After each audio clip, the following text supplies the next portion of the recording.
Dan kereta cepat ini kita namakan WUS. W-H-O-O-S-H.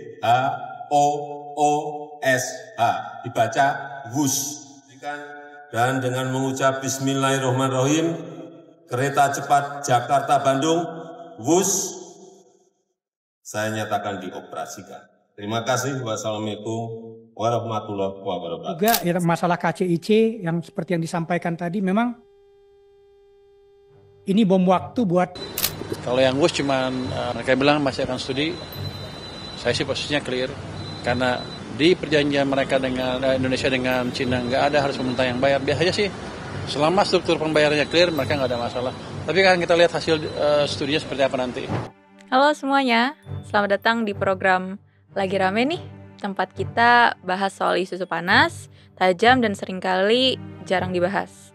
Saya Pulnetia Kanti dan di episode kali ini kita akan bahas satu topik yang belakangan ramai diperbincangkan, yaitu soal utang negara, proyek kereta cepat WUS, dan bagaimana semua ini akhirnya menjadi warisan besar Presiden Joko Widodo untuk pemerintahan berikutnya Presiden terpilih Prabowo Subianto. Nah, apakah ini hasil dari ambisi pembangunan atau justru konsekuensi dari keputusan politik yang terlalu berani?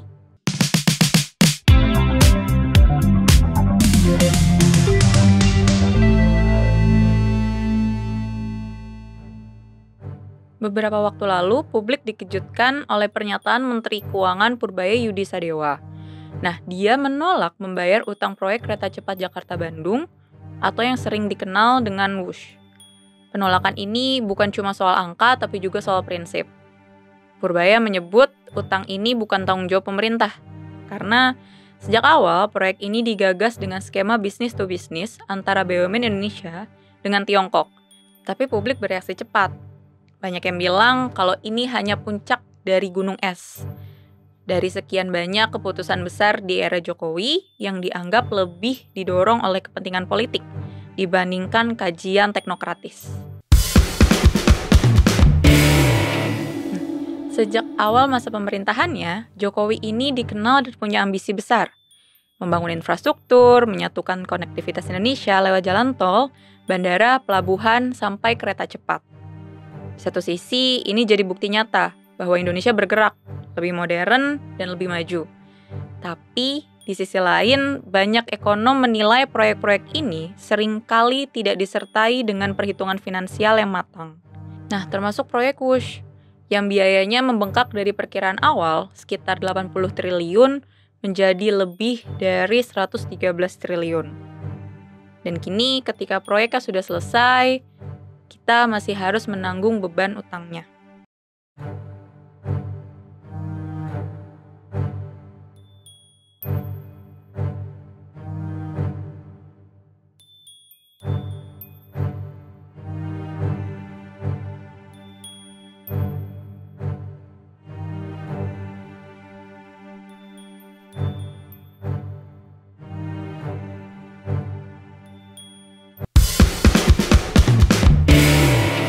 Nah, mari kita bicara data. Menurut laporan APBN kita edisi Agustus 2024, total utang pemerintah per 31 Juli 2024 ini mencapai sekitar 8.502 triliun. Itu setara dengan 39% dari produk domestik bruto atau PDB Indonesia. Angkanya memang masih di bawah batas aman, yaitu sekitar 60% dari PDB. Tapi, kalau kita lihat tren 10 tahun terakhir, ini lonjakannya luar biasa. Pada akhir masa pemerintahan SBY tahun 2014, utang pemerintah tercatat sekitar 2.608 triliun rupiah, atau hanya sekitar 24,7% dari PDB. Yang ini artinya, dalam satu dekade pemerintahan Jokowi, hutang kita naik lebih dari 3 kali lipat. Nah, kenaikan paling tajam terjadi pada tahun 2020 dan 2021, ketika pandemi COVID-19 melanda.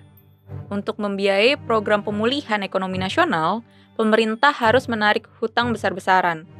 Rasio utang pun melonjak dari 30% di tahun 2019 menjadi hampir 40% di tahun 2020. Dan walaupun pandemi sudah lewat, level utang itu tidak turun lagi secara signifikan. Dan pada tahun 2024, hutang kita masih berada di kisaran 8.500 triliun rupiah. Dan beban utang terus meningkat setiap tahunnya. Nah, secara hukum, rasio hutang kita di bawah 60% PDB ini masih aman sebenarnya. Tapi secara fiskal, artinya ruang gerak APBN semakin sempit. Banyak belanja negara akhirnya terserap hanya untuk membayar bunga dan cicilan hutang. Jadi bukan untuk pembangunan baru. Nah, walaupun angka rasio aman ini sering disampaikan oleh pemerintah, pertanyaannya bukan hanya seberapa besar hutangnya, tapi seberapa efektif hutang itu digunakan. Apakah benar-benar produktif? Atau justru menumpuk di proyek-proyek yang tidak menghasilkan pemasukan signifikan bagi negara? Proyek kereta cepat Wush ini sebetulnya bisa dilihat sebagai simbol dua hal, kemajuan dan beban. Kemajuan karena ini proyek modern pertama di Asia Tenggara. Sementara dari sisi beban ini karena skema pembiayaan yang berubah-ubah dan akhirnya tetap melibatkan dana publik lewat penyertaan modal negara atau PMN.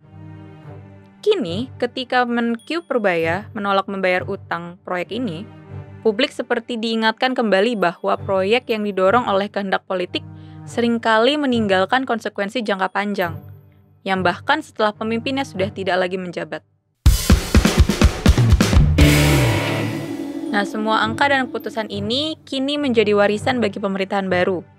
Presiden Prabowo Subianto memimpin Indonesia dengan utang warisan 8.500 triliun rupiah, serta komitmen fiskal yang ketat. Pertanyaannya, apakah Prabowo akan melanjutkan gaya pembangunan besar ala Jokowi?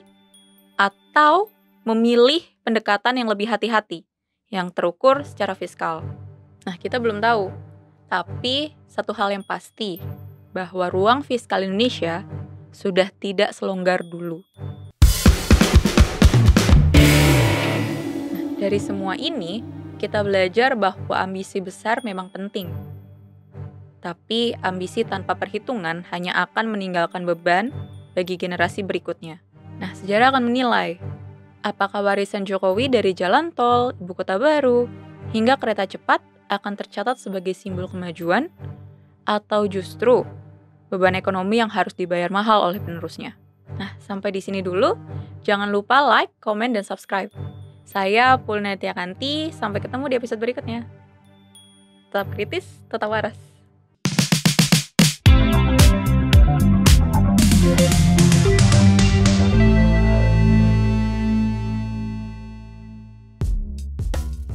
Keputusan bisnis terbaik datang dari data, bukan tebakan. Mudah berlangganan Business Insight dengan subscribe with Google.